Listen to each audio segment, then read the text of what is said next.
Hello everyone, welcome to legal Bharat. आज हम ये नई वीडियो सीरीज शुरू कर रहे हैं जिसमें हम जुरिस्प्रूडेंस के सारे टॉपिक्स को कवर करेंगे। आप ये सारे टॉपिक्स इस फर्स्ट स्लाइड में देख पा रहे होंगे और इस वीडियो सीरीज में हम ये सारे यूनिट्स कवर करेंगे। आज हम फर्स्ट यूनिट कवर करेंगे जिसमें definition, nature and scope of jurisprudence and its importance हम पढ़ेंगे। अगर आप बीएलएलबी के स्टूडेंट हैं या एलएलबी के या एलएलएम के या किसी कॉम्पिटिटिव एग्जाम के लिए प्रिपेयर कर रहे हैं जैसे क्लैट या जुडिशरी के लिए, तो ये वीडियो आपके लिए हेल्पफुल होने वाला है। अगर आप चैनल पर नए हैं तो सपोर्ट करने के लिए प्लीज सब्सक्राइब करें और बेल नोटिफिकेशन को भी प्रेस करें। तो चलिए वीडियो शुरू करते हैं। ये हमारा फर्स्ट यूनिट है और इसमें जो हम ये टॉपिक्स कवर करेंगे, ये टॉपिक्स हैं introduction of jurisprudence, meaning and definition of jurisprudence, nature of jurisprudence, scope, importance, contents और utility of jurisprudence। तो इंट्रोडक्शन में jurisprudence है क्या? jurisprudence एक लैटिन टर्म है जो दो वर्डों से बना है। juris जिसका मतलब लॉ होता है, prudence मतलब knowledge of law। तो jurisprudence therefore literally means knowledge of law and its application। मतलब लॉ की नॉलेज और इसकी एप्लीकेशन कैसे होती है सोसाइटी में, इसी की स्टडी को jurisprudence बोलते हैं। बेंथम है जो इसके फादर माने जाते हैं और ऑस्टिन उनके स्टूडेंट थे जिन्होंने उन्हीं के काम को आगे बढ़ाया। तो बेंथम ने लॉ को दो भाग्स में इस स्टडी को डिवाइड करा। पहला, examination of law as it is, जो लॉ जैसा है उसको वैसे ही एग्जामिन करो।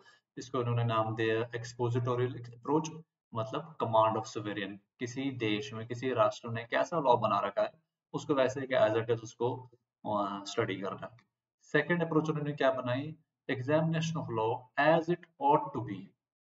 लॉ, पहले तो लॉ है जैसा है, दूसरा लॉ कैसा होना चाहिए, उसको उन्होंने नाम दिया सेंसोरियल अप्रोच, मतलब मोरालिटी ऑफ लॉ, मतलब मोरल सेंस में लॉ कैसा होना चाहिए। जैसे हम देखते हैं मिडिल ईस्ट में, वहां पर चोरी की, कोई चोरी करता है तो उसके हाथ काट दिए जाते हैं। तो हमें मोरली वो चीज गलत लगती है। हमारे देश में चोरी की सजा हाथ काटना नहीं है, 2-4 महीने, 5 महीने, 6 महीने, साल भर की सजा मिल सकती है, लेकिन हाथ तो नहीं काटे जा सकते। तो मोरल सेंस में हम उस चीज को ठीक नहीं समझते। तो इन्होंने ऐसे ही दो अप्रोच निकाले। पहले किसी देश ने अपने कानून को कैसा बनाया उसको स्टडी करना, तो उस स्टडी का नाम उन्होंने रखा एक्सपोजिटोरियल अप्रोच। सेकंड, उस देश में या किसी देश में लॉ कैसा होना चाहिए, वहां के लोग कैसा चाहते हैं वहां का लॉ हो, उसको उन्होंने दिया सेंसोरियल अप्रोच, मतलब morality of law. It is a process in which an individual reflects on a certain aspect of law or its characteristics or complete legal system। कि किसी देश में कोई भी लॉ कैसा बना है तो इंडिविजुअल उसको कैसे रिफ्लेक्ट करता है, उसकी विशेषताओं को कैसे देखता है, उसके लीगल पूरे सिस्टम को कैसे देखता है, तो उस स्टडी को ही जुरिस्प्रूडेंस उन्होंने नाम दिया। सिंपल भाषा में, अगर आप किसी देश की या अपने ही देश की प्रॉपर्टी लॉ को स्टडी करना चाहो और आप ये पता करना चाहिए यार हमारे देश में जो ये प्रॉपर्टी लॉ है ये बना कैसे, क्या ये अभी के केस में रेलिवेंट है भी कि नहीं है। अगर आप इस स्टडी को करोगे, आप इस प्रॉपर्टी लॉ का इतिहास में जाओगे, कब आया ये एक्ट, कब कैसे बना, किन परिस्थितियों में बना, क्या ये आज भी एप्लीकेबल है, क्या ये रेलेवेंट है, क्या इसमें कोई चेंजेस करनी है। तो ये जो आप कंपैरिजन एनालिसिस कंटेम्पररी टाइम के साथ उसको जोड़ने की कोशिश करेंगे, इस सारी स्टडी को हम क्या बोलेंगे, jurisprudence।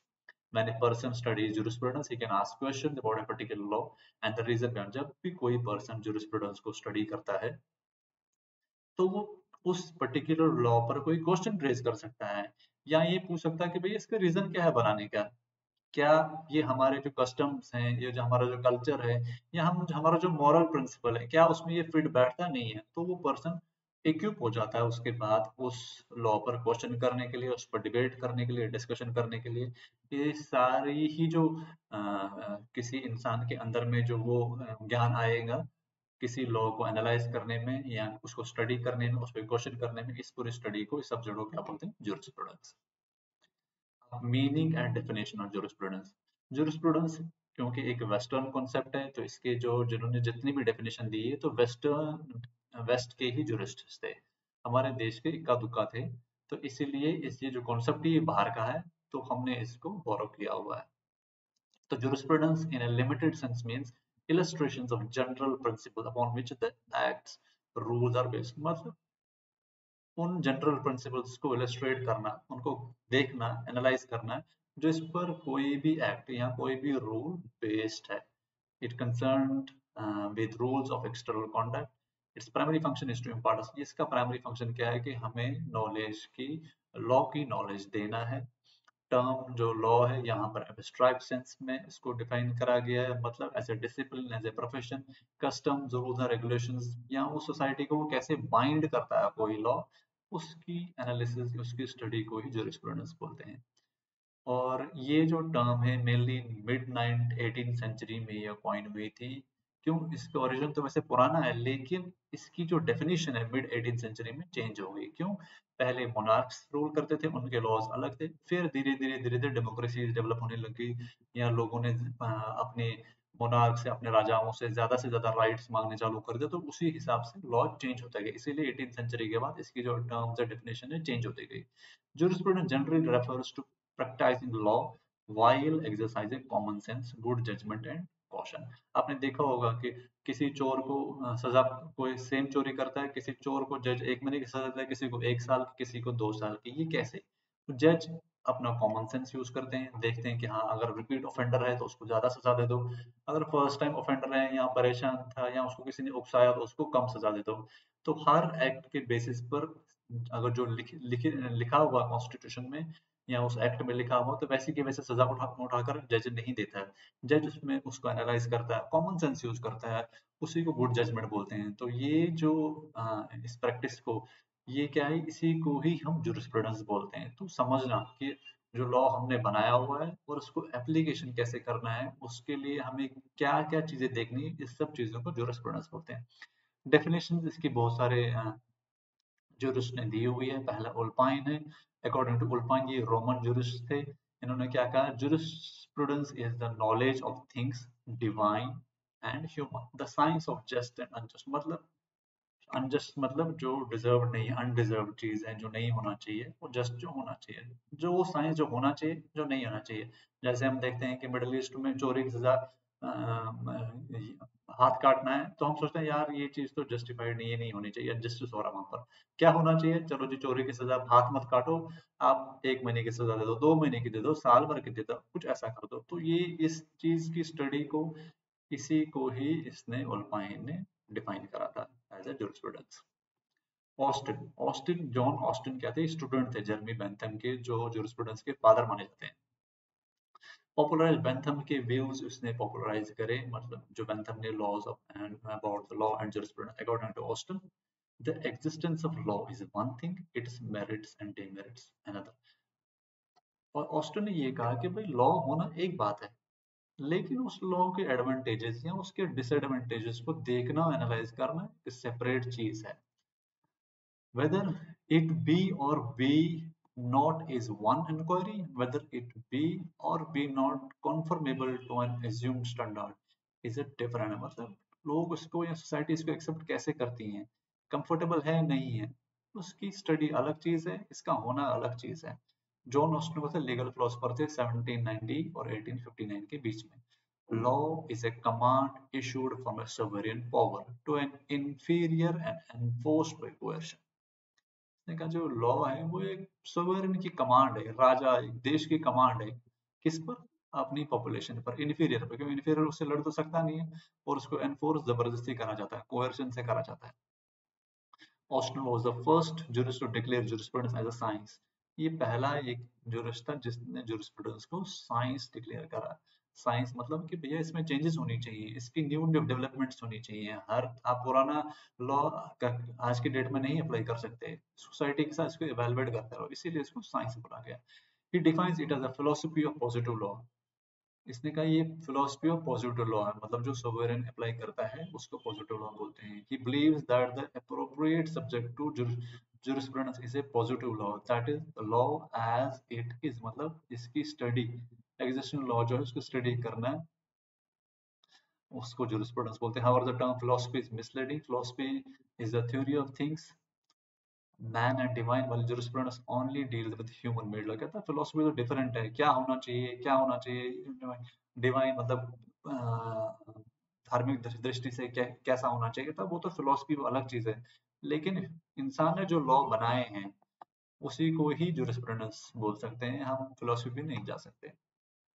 इसलिए jurisprudence सिर्फ ह्यूमन मेड लॉज को डील करता है। In other words, it is on moral philosophy, it is a scientific and systematic study of existing actual positive law and positive law that has distinguish from natural idea. कहते हैं ये natural ideal और moral law जैसा होना चाहिए, उससे ये अलग है। इसीलिए ये मॉरल फिलोसफी नहीं है, बट एक साइंटिफिक और systematic study of existing system है। सैलमन ने ऑस्टिन को क्रिटिसाइज करा है। उसने कहा कि said that for a concept to fall within a category of a general jurisprudence, it should be common in various systems of law. Thus, this is not always true, as there could be concepts that fall in neither of the two. कहता है कुछ ऐसे भी concept है जो ना general jurisprudence में आ सकते हैं, ना वो फिलोसफिकल में आ सकते हैं। तो हम इसको ये नहीं बोल सकते कि कोई जो लॉ है वो दोनों कैटेगरी में फॉल करेगा। हॉलैंड इसने क्रिटिसिज्म करा, उसने इसने क्या कहा, he said that there is only the material which is particular and not the science। ने कहा सिर्फ मटेरियल है, मटेरियलिस्टिक चीज है, ये कोई साइंस वगैरह नहीं है। अच्छा, हॉलैंड ने क्या बोला, jurisprudence means the formal science of positive law, it is an analytical science rather than a material science। कहता है ये पॉजिटिव लॉ जो बना हुआ लॉ, एग्जिस्टिंग लॉ है, किसी का ये फॉर्मल साइंस है, और एनालिटिकल साइंस को स्टडी करा जा सकता है। हाँ जी, ऐसा नहीं, ऐसा होना चाहिए, rather than a material science। He defined the term positive law, he said the positive law means a general rule of external human action enforced by a sovereign political। कहता है sovereign जो है, किसी देश की जो political authority कोई rule उस पर enforce करती है, उसी को ही, और आदमी उससे कैसे रिस्पॉन्ड करता है, उसी को ही हम jurisprudence बोल सकते हैं। Holland said that jurisprudence is a science because it is a systematized and properly coordinated knowledge of the subject of intellectual inquiry। The term positive law confines the inquiry to these social relations which are regulated by the rules imposed by the state and enforced by the court of law। Therefore, it is a formal science। कहता है ये बहुत formal science है, जो rule state enforce करती है, court जिसको enforce करवाते हैं, उसी की स्टडी है ये this is a positive science, इसने ये बोला। रादर ये एनालिटिकल साइंस है और ध्यान है मटेरियल साइंस। Salmon ने क्या बोला, he said that the jurisprudence is science of law। By law he meant law of the land of civil law। इसने कहा भैया देश का जो कानून है वही jurisprudence है। इसने इसको चार पार्ट में, टू पार्ट्स में डिवाइड करा। पहला जनरल, इसने this includes the entire body of legal, मतलब जो जितना भी कानून लिखा गया है, लॉस लिखे गए हैं, उनकी स्टडी को ही उसने बोला कि एंटायर लीगल डॉक्ट्राइन जितनी बनी है वो है जनरल। स्पेसिफिक इसने बोला कि हाँ, अच्छा चलो स्पेसिफिक इसने दो पार्ट्स में डिवाइड कर दिया, दिस डील पर्टिकुलर डिपार्टमेंट, कुछ ऐसा पर्टिकुलर डिपार्टमेंट, कोई एक पर्टिकुलर एक्ट, कोई एक पर्टिकुलर कानून जिस पर हम डिस्कस कर सकते हैं, उसको इसने स्पेसिफिक कैटेगरी में डाल दिया। उसको भी इसने तीन पार्ट में डिवाइड कर दिया। वन, एनालिटिकल, एक्सपोजिटरी और systematic. It deals with the contents of actual legal system existing at a time. इसने कहा कोई लीगल सिस्टम पास्ट में कैसा था, करंट में कैसा है और फ्यूचर में कैसा रहेगा, उसी को एनालिटिकल, एक्सपोजिटरी, सिस्टमैटिक बताया। उसने उसको स्टडी करेंगे। कोई लॉ, जैसे हमारा चोरी का लॉ है, पुराने जमाने में कुछ उसकी सजा अलग थी, अब धीरे धीरे चेंज हो रही है, तो इसने इसको स्पेसिफिक कर दिया। Historical, it is concern the legal history. Historical मतलब लीगल हिस्ट्री पढ़े हम, किसी लॉ की पीछे क्या था और इसकी हिस्ट्री क्या थी, कैसे बना था। Ethical, कि कैसा होना चाहिए, according to the purpose of any legislation set forth laws as it ought to be, deals with the ideal of the legal system and the purpose for which ethical legal system कैसा होना चाहिए, उस study को deal करता है। ये भी इसने स्पेसिफिक कैटेगरी में डिवाइड कर दिया। सैलमन का क्रिटिसिज्म क्या, critics say that it is not an accurate. इसका क्रिटिक्स ने कहा कि सैलमन की डेफिनेशन जो है एक्यूरेट नहीं है। Salmon only gave the structure and failed to provide any clarity। इसने सिर्फ स्ट्रक्चर दिया लेकिन उसको पूरा एक्सप्लेन नहीं करा, क्लैरिटी नहीं दी इसने। Robert ketone, according to Robert Keaton, American lawyer, jurist and legal scholar, jurisprudence is a study and scientific synthesis of the essential principles। एक इस चीज ने क्या कहा, जो प्रिंसिपल ऑफ लॉ, इसकी स्टडी और साइंटिफिक सिंथेसिस, कैसे ये डेवलप हो रहा है धीरे धीरे, हम कैसे उसको चेंज कर रहे हैं, इसी स्टडी को ही हम jurisprudence बोलते हैं। He considers jurisprudence as a study and systematic arrangement of general principles। कहता है systematic arrangement, हम कैसे general principles of law, हम कैसे law को बनाते हैं, उसके arrangement कैसे करते हैं, उसी को ही इसने jurisprudence बोला court of jurisprudence deals with the distinction between public और private laws को distinguish करता है and considers the considers the contents of principal department of law. Roscoe Pound described jurisprudence as a science of law, using the term law in judicial sense as denoting the body of principles recognized or enforced by public and regular tribunals in the administration of justice. ने सीधा कहा भाई administration of justice में जो भी legal principles use होते हैं वही jurisprudence है, उसी की study ही हम करते हैं. मतलब जो law बना है और जो courts उसको enforce करती हैं, कोई executive उसको enforce करता है, उसी को ही jurisprudence बोलते हैं. Dice and Hughes. According to Dice and Hughes, jurisprudence is any thought or writing about law rather than a technical exposition of a branch of law. इसने कहा कोई भी technical exposition किसी branch of law की बजाय law के बारे में लिखना और law के बारे में सोचना, कोई discuss करना, वही jurisprudence है. Gemini has defined dharma as that which is signified by a command and leads to a man's material and spiritual self. Gemini ने कहा है जो jurisprudence है ये धर्म है और यही बहुत इंपॉर्टेंट चीज है क्योंकि इंसान की मटेरियल खुशी के लिए और स्पिरिचुअल सेलिब्रेशन के लिए, आध्यात्मिक सेलिब्रेशन के लिए जो वो चीजें करता है जो उसके लिए जरूरी है, उस वही जो उसका धर्म है उसकी स्टडी ही या उसी धर्म को ही jurisprudence कहते हैं. नेचर क्या है jurisprudence का, क्योंकि ये फिलोसफिकल चीज है, ये अनकोडिफाइड लॉ है, किसी ने लिखा नहीं इसके बारे में, आपकी जैसी समझ है आप उसको वैसे स्टडी कर सकते हैं. डिफरेंट सोसाइटीज डिफरेंटली इसको स्टडी कर सकते हैं. मिडिल ईस्ट सोसाइटीज चाहती है वहाँ स्ट्रिकल कानून हो, शरिया लॉज हो या और स्ट्रिकल कानून हो. वेस्टर्न सोसाइटीज चाहती है कि वहाँ लिबरल कानून हो, उनके लॉज लिबरल होने चाहिए. या हमारी सोसाइटी काइंड ऑफ मिक्सचर है, right and left and plus liberal.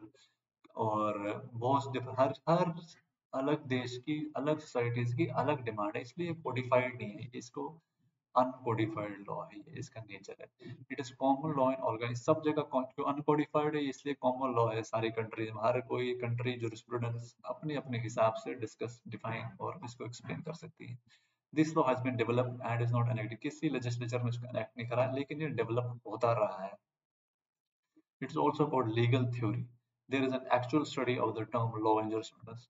ये एक legal theory है, लेकिन जो study of law है वो इसमें होती है, jurisprudence में हम study करते हैं, लेकिन even actually ये एक legal theory है. There is no scope for amendment as it's developing out of legal knowledge. कहता है इसका कोई स्कोप नहीं है अमेंडमेंट का, क्योंकि लोगों की जैसी लीगल सेंस है, लीगल नॉलेज है, वैसे वैसे ही अपने आप डेवलप होती है. मतलब हम जैसा सोचते हैं कि कानून ऐसा होना चाहिए, कानून वैसा होना चाहिए, हम हमारी अगली जनरेशन और लिबरल होगी, उसकी अगली जनरेशन और लिबरल होगी. तो हर जनरेशन अपने अपने हिसाब से जो सोचती है कानून के विषय में, यही इसका नेचर है, दैट इज जुरिस्प्रूडेंस. इसका स्कोप क्या है? जुरिस्प्रूडेंस क्योंकि स्टडी ऑफ लॉ है या नॉलेज ऑफ लॉ है, तो इसका हर डिफरेंट फील्ड में इसका स्कोप है. जैसे जुरिस्प्रूडेंस एंड इकोनॉमिक्स. इकोनॉमिक्स क्या है? साइंस ऑफ वेल्थ है. और लोग पैसे कमाने के लिए बहुत सारी गलतियां कर सकते हैं, बहुत सारी मिस्टेक्स कर सकते हैं, और लॉ क्या करता है?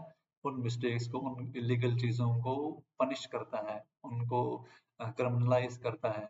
और इसकी स्टडी भी अगर हम करेंगे कोई क्यों पैसे कमाने के लिए इलीगल काम करता है या कैसे उसको रोका जाए और उसको रोकने के लिए कैसे लॉज बनाए जाए, उस स्टडी को ही हम जुरिस्प्रूडेंस बोलते हैं. इसलिए जुरिस्प्रूडेंस ऑफ इकोनॉमिक्स जो रिलेटेड है. पॉलिटिक्स में लॉज कौन एनेक्ट करता है? पॉलिटिकल पार्टीज एनेक्ट करती हैं. कहाँ पर करती है? लेजिस्लेचर में करती है. हम ही लोगों को चूज करके वहां भेजते हैं पार्लियामेंट में, तो वहां पर वो लॉज फॉर्म करते हैं. जुरिस्प्रूडेंस क्या करता है? जो पॉलिटिकल पार्टीज पावर में है उनके लॉज की स्टडी करता है, इसलिए ये पॉलिटिकल साइंस के साथ भी कोरिलेटेड है. सोशियोलॉजी. सोशियोलॉजी क्या है? Science of society. ये सोसाइटी का डेवलपमेंट स्टडी करता है. लॉ क्या है? Science requirement of society. इसीलिए जब हम जुरिस्प्रूडेंस स्टडी करते हैं तो ये सोसाइटी से रिलेटेड है, इसलिए सोशियोलॉजी से भी रिलेटेड है. जुरिस्प्रूडेंस में एथिक्स. एथिक्स क्या है? मोरालिटी में क्या होना चाहिए. एथिक्स और morality is base of law. Her law का बेस क्या है? मोरालिटी है. किसी का गला मत काटो, किसी के साथ गलत मत करो, चोरी मत करो, अच्छे से चलो, तो ये मोरालिटी है. Many laws have been enacted by considered, so बहुत सारे laws morality के बेस पर ही enact हुए हैं, but it's not in all the laws. Therefore, law and morality and our ethics are also considered. क्योंकि लेकिन सब जगह तो ऐसा नहीं होता, कोई कोई बहुत सारे laws morality based नहीं होते हैं, इसीलिए जो law है और morality है ये correlated है, इसलिए jurisprudence जो है ethics के साथ correlated है। इसकी importance क्या है? It is compared with science which shows the importance of jurist. ये साइंस के साथ कंपेयर करा जाता है क्योंकि बहुत सारे ज्यूरिस्ट ने इसको साइंस बोला है, इसीलिए इसकी इम्पोर्टेंस शो होती है, क्योंकि साइंस जो है वो टाइम के टाइम के साथ इवॉल्व होता रहता है, डेवलप होता रहता है, चेंज होता रहता है, अपडेट होता रहता है, अपग्रेड होता रहता है। इट स्टडीज, ये सारी कंट्रीज के लीगल सिस्टम्स को स्टडी करता है। जैसे हमारा जब कॉन्स्टिट्यूशन बना था तो जो ड्राफ्टिंग कमेटी थी उसने पूरी दुनिया के कॉन्स्टिट्यूशन को स्टडी करा था। What was that? That was jurisprudence. उन्होंने सब कंट्रीज स्टडी करके फिर किसी कंट्री से कुछ लिया, किसी कंट्री से कुछ लिया और अपना कॉन्स्टिट्यूशन हमारा ड्राफ्ट किया। इट्स कॉल्ड एज फाउंडेशन और base of law and the study of jurisprudence much more. कहते हैं हर लॉ का फाउंडेशन बेस है। अगर आपको लॉ की हिस्ट्री, उसका बैकग्राउंड, उसका सोशल इफेक्ट, उसका कल्चरल बैकग्राउंड नहीं पता होगा तो आप जो कानून है उसको आप नहीं समझ सकते अच्छे से। खासतौर से जजेस के लिए, जजेस को पता होना चाहिए कि इस कानून की बैकग्राउंड क्या था, क्यों ये अप्लाई, तभी वो उस कानून के बेस पर एक अच्छे डिसीजंस दे सकते हैं। It is related to many other subjects which shows, बहुत सारे सब्जेक्ट्स के साथ रिलेटेड है ये जो इंपॉर्टेंस ऑफ ज्यूरिस्प्रूडेंस दिखा शो करता है। It makes a study of the term law and sources of law, which is law के सोर्सेज, उसकी टर्म को स्टडी करता है, इसलिए इंपॉर्टेंस है। It is like a tool in hands of legal experts expertise which is helpful in law की interpretation में। Lawyers के लिए बहुत इंपॉर्टेंट है जो लॉ को इंटरप्रेट करते हैं, और जजेस के लिए इंपॉर्टेंट है। क्यों? क्योंकि जब उनको पता होगा कि ये कानून बना है, ये एक्ट ऐसे बना था, इसका क्या पर्पस था, इसकी हिस्ट्री क्या थी, क्यों ये हम इसको अप्लाई करते हैं, तभी वो बहुत अच्छे तरीके से लोगों की सर्विस कर सकते हैं, हेल्प कर सकते हैं लॉयर्स, और जजेस जो हो बेस्ट डिसीजंस दे सकते हैं। कंटेंट्स, jurisdiction में क्या क्या कंटेंट्स आता है? पहला सोर्सेज आता है, फिर लीगल कंसेप्ट आता है, फिर लीगल थ्योरी आती है। सोर्सेज क्या होता है? It is a true that the basic feature of legal system are mainly to be found in its authoritative sources and the nature and working of the legal authority behind this। कहता है इसके पीछे कौन सी legal authority है, उसका nature क्या है, उसकी स्टडी, सोर्सेज की स्टडी है, उसी इसका ये वही इसका सोर्स होता है। Under this head matters such as custom, अच्छा कस्टम्स क्या है, legislation, procedure as a source of law, pros and cons of codification of law, methods of judicial interpretation and reasoning. कैसे जुडिशियल इंटरप्रिटेशन, उनके methods क्या होने चाहिए, उनकी reasoning क्या होनी चाहिए, inquiry into the administration of justice are all included for study. ये इसके सोर्सेज हैं, ठीक है। और लीगल कॉन्सेप्ट्स क्या है? jurisprudence includes the analysis of legal concepts such as rights, title, property, ownership। ये इसका लीगल कॉन्सेप्ट जो उनको एनालिसिस भी करता है। क्या? जैसे राइट्स क्या है, टाइटल क्या है, प्रॉपर्टी क्या है, ओनरशिप क्या है, पोजीशन क्या है, ऑब्लिगेशंस क्या है किसी कानून के प्रति, एक्ट्स क्या है, नेग्लिजेंस क्या है, legal personality and related issue. Although all these concepts are equally studied in the ordinary branch of law, since each of the function in several different branches of law, jurisprudence tries to build a more comprehensive। कहता है वैसे तो different branches of law में हम इनको study अलग अलग तरीके से करते हैं, लेकिन jurisprudence क्या है? एक comprehensive पिक्चर, एक मिलीजुली एक पिक्चर प्रेजेंट करता है as a whole. Legal theory, legal theory is concern with law as it exist. Legal theory क्या होती है? जो लॉ एग्जिस्ट कर रहा है और ये कैसा एग्जिस्ट कर रहा है और ये सोसाइटी में क्या फंक्शन कर रहा है, and the manner in which the law is created, और किस मैनर में लॉ क्रिएट हुआ है, एनफोर्स हुआ है, और ये सोशल ओपिनियन को कैसे इन्फ्लुएंस करता है लोगों के आसपास में, और and law on each other. It is therefore necessary that while analyzing legal concepts and efforts should be made to present them in the background of social developments and changing। कहता है इसलिए ज़रूरी है कि जब भी हम कोई लॉ को प्रेजेंट करें तो एफर्ट्स होने चाहिए कि हम उसका बैकग्राउंड, उसके सोशल डेवलपमेंट्स, उसकी चेंजिंग इकोनॉमिक पॉलिटिकल एटीट्यूड्स को भी स्टडी करें। यूटिलिटी क्या है, इसके यूज क्या है jurisprudence का? jurisprudence explains the theoretical base, theory ये लॉ की और उसकी नॉलेज प्रोवाइड करता है, और प्रैक्टिकल एप्लीकेशन ऑफ लॉज ये बताता है। It is a necessary legal education, जो भी कोई लॉयर या जुडिशरी का पढ़ाई कर रहा है उसके लिए बहुत इंपॉर्टेंट है। It is used for lawyers और एंड जजेस प्रैक्टिकल, पर जो जजेस और लॉयर्स जो अपनी प्रैक्टिस जब करेंगे पढ़ाई करने के बाद, तो उसके लिए ये बहुत इंपॉर्टेंट है कि उनको पता होना चाहिए कि हमें हमें अपने जो हमने पढ़ाई करी है, एक्ट्स पढ़े हैं, तो इसको हमने अप्लाई कैसे करना है, यूज कैसे करना है। And suggest what the law ought to be, और ये बताता है कि, यहाँ सजेस्ट करता है कि लॉ कैसा होना चाहिए, वेयर बाय लेजिस्लेचर, और जिससे जो लेजिस्लेचर है कि लॉ बना सके। It provides a comparative study by studying law with reference to, ये कंपैरेटिव स्टडी प्रोवाइड करता है कि law with reference to economics कैसा है, सोशियोलॉजी कैसा है, और अदर सोशल साइंस से कैसा है। इसी के साथ ही हमारा यह वीडियो यहाँ पर खत्म होता है। आपके अगर कोई क्वेश्चंस हैं तो प्लीज आप कमेंट बॉक्स में कमेंट करें, और इस वीडियो को लाइक करें, शेयर करें। और अगली वीडियो में हम इसका सेकंड यूनिट पढ़ेंगे इस चैप्टर का। तो मिलते हैं अगली वीडियो में, तब तक के लिए बाय बाय।